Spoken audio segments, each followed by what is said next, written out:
Hi, my name is Barb Nangle. I'm the founder of Higher Power Coaching and Consulting. I want to welcome you to my podcast, Fragmented to Whole, Life Lessons from 12-Step Recovery. This is episode 34. Anything mentionable is manageable. I saw the Mr. Rogers movie, A Beautiful Day in the Neighborhood, the other night. It was fantastic. I recommend that anybody go see it, but I especially recommend it for people in recovery. One thing that he said in the movie really struck me, and it was this. He said, "Death is a human experience, and any human experience is mentionable, and anything mentionable is manageable." What a great sentiment. First, any human experience is mentionable. That was news to me. For so much of my life, I got the message that there were all kinds of things about the human experience that were unmentionable, especially things that related to our family's dysfunction, to mental health issues, to our bodily function, spirituality, feelings, substance abuse. But to hear anything human is mentionable was just amazing to me. What a gift. What a gift to give that message to people, and especially to children. And then to bring it a step further, he said anything mentionable is manageable. Whoa! I cannot help but think of steps 1 and 5 when hearing those things. Part of step 1 is that we acknowledge that our lives have become unmanageable. And he's saying if it's mentionable, it's manageable. We have to actually acknowledge, to mention that we're powerless and that our lives have become unmanageable before we can ever get to manageability. And then there's step 5, where we admit to ourselves and another human being and to our higher power the exact nature of our wrongs. We mention those things out loud, and then they become manageable. This also reminds me about what I learned about putting my spinning thoughts into writing to make them manageable. If you listen to my episode on overcoming negative thought loops, you heard that one of the tools I learned for managing my negative thought loops was to put them in writing, put those thoughts in writing. That's because it's no longer a loop. It becomes linear when you write it.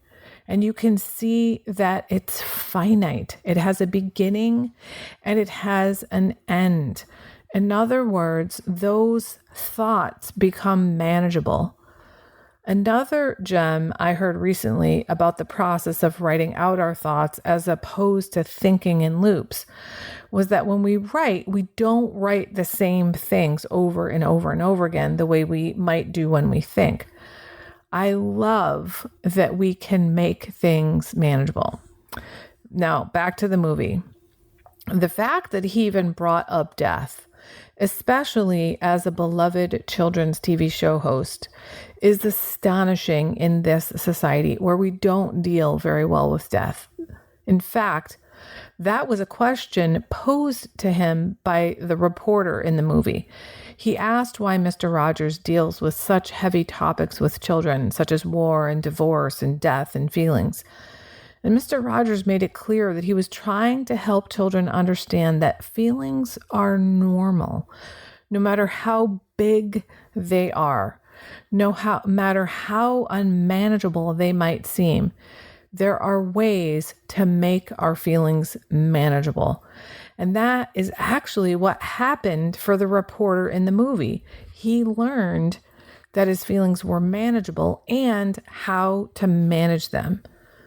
An example of how Mr. Rogers showed all this rather than just said it is in a scene in the movie where he was filming an episode of his TV show and he was trying to set up a tent in the episode, but he was unable to do it after multiple attempts.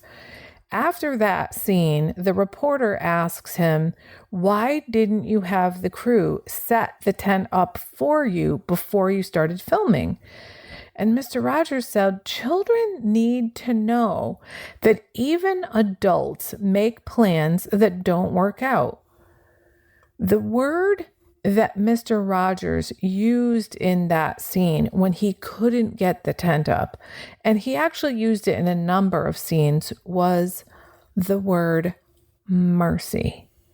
When he couldn't get the tent up and he kept failing at it, he said simply, mercy. He didn't say, God damn it, or fuck this shit, or this thing is a piece of shit, which is what I was taught to do when frustrated. And those were the kinds of things I've said for most of my life when angry or frustrated that things weren't going my way. But he said mercy, which makes me think of the phrase, Lord, have mercy on me. Instead of damning a problem or cursing a problem, we can ask for mercy on the problem. Imagine that. I've heard that you cannot solve a problem by condemning it, but I didn't hear that until I was in recovery. I spent my life trying to condemn my problems, and myself and others for that matter, as a way to solve the problems, to fix the problems. But we can ask for mercy instead. We can ask for mercy. That means we are so much more likely to go by our higher power's will than ours. Imagine that. And imagine that would make things so much more manageable.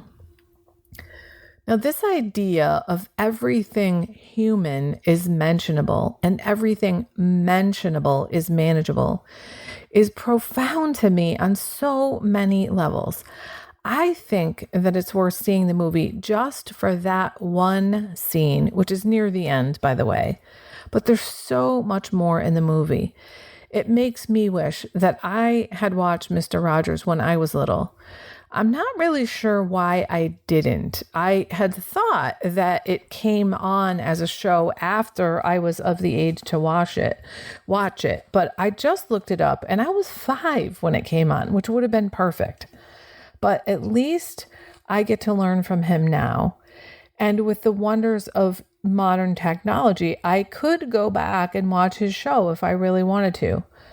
Talk about a man who was happy, joyous, and free.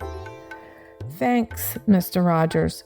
Thanks for helping me to see that, yes, it is a beautiful day in the neighborhood. That's it for today. If you like what you've heard here, then you just might be interested in private coaching with me. If that sounds like you, head on over to my website, which is higherpowercoachingandconsulting.com, and click on the contact menu. I'd be happy to schedule a consultation with you to help you make lasting changes in your life, like I've made deep, lasting changes in my life. My ideal client is someone who is ripe for change, but I'll coach anyone who wants to be happy, joyous, and free. So if that's you, shoot me an email. I'd love to hear from you. Thanks for listening. Be sure to like and subscribe so you can be sure to get future episodes of my podcast. Thanks again.